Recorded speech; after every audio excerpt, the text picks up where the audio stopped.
Assalamualaikum warahmatullahi wabarakatuh.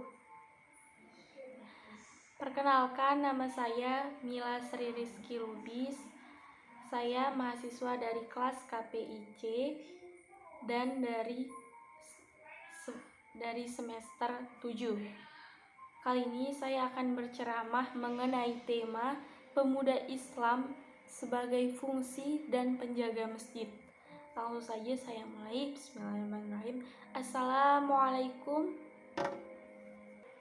warahmatullahi wabarakatuh.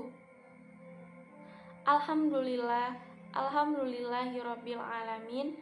Wassalatu wassalamu ala asrofil anbiya'i wal mursalin wa ala alihi wassohbihi ajmain.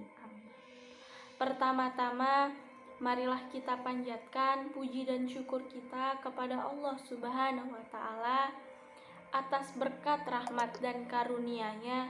Kita masih diberikan keadaan sehat dan masih bisa berkumpul dalam keadaan daring seperti saat ini.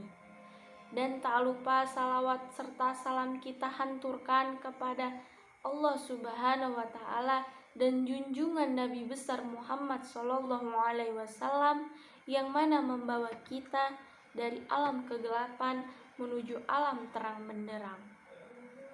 Baiklah, di sini saya akan berceramah mengenai pemuda Islam sebagai fungsi dan penjaga masjid.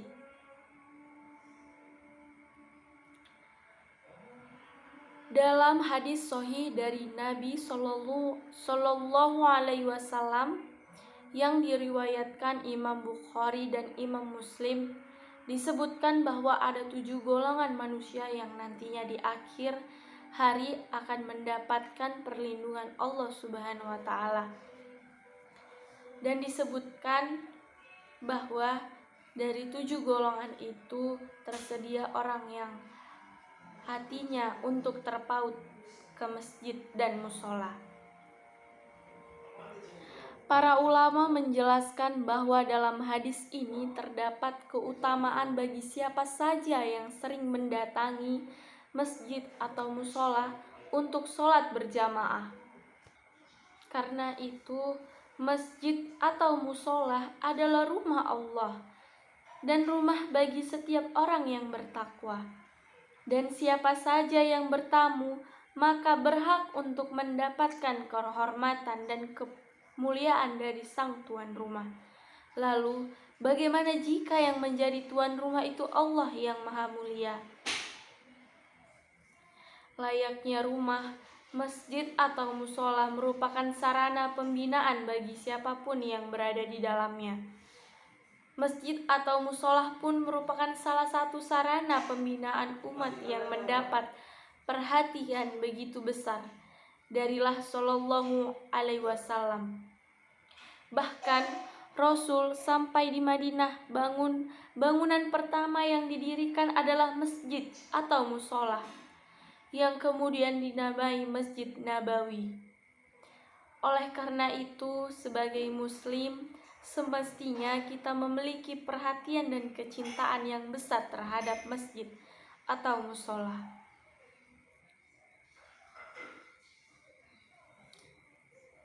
Kecintaan yang besar kepada masjid atau musola akan membuat kita memiliki rasa tanggung jawab yang besar terhadap pemakmurannya. Dan penting untuk diingat, bukan hanya tugas sang marbot atau penjaga masjid saja yang memakmurkannya, kita pun wajib ambil bagian dari itu tersebut.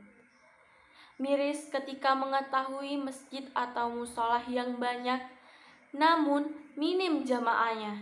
Sedih ketika mengetahui masjid hanya penuh diisi oleh para orang tua, bapak-bapak yang lanjut usia.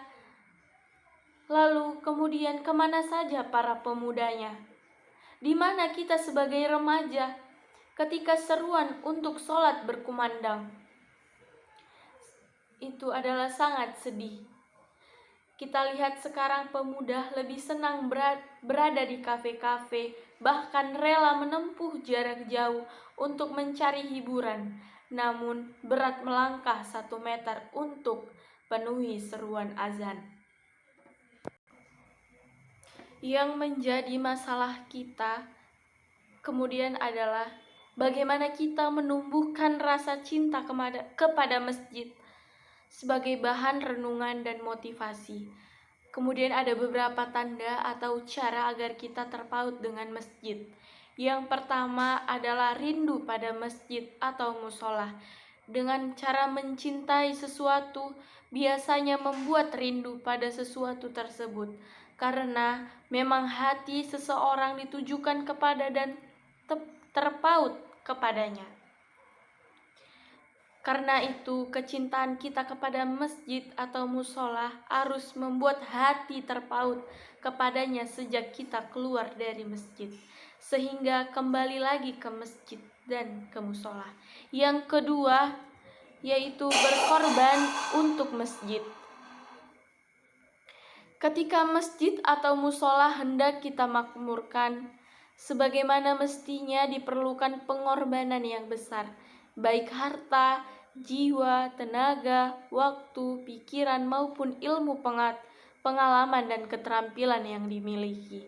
Dan yang ketiga adalah mensucikan masjid atau musola.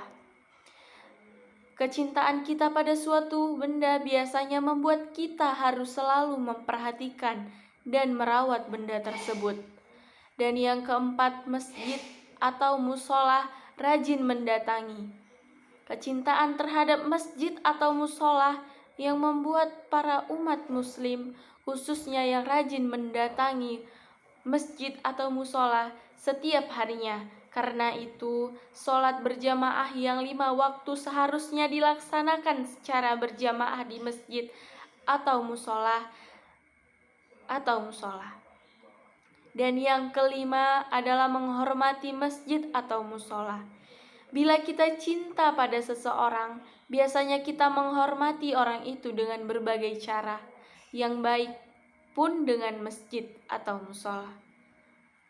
Dan dari ini sebagai contoh, melaksanakan sholat tahiyatul masjid ketika memasuki masjid, hendaklah berpakaian yang rapi serta sopan, serta tidak datang ke masjid dengan bau-bau yang tidak menyenangkan.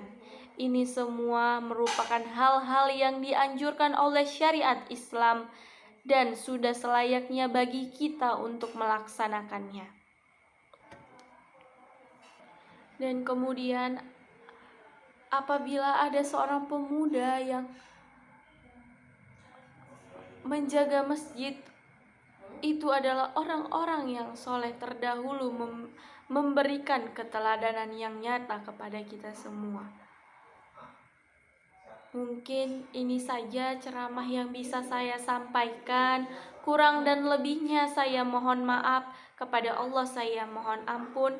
Wabillahi taufiq wal hidayah. Wassalamualaikum warahmatullahi wabarakatuh.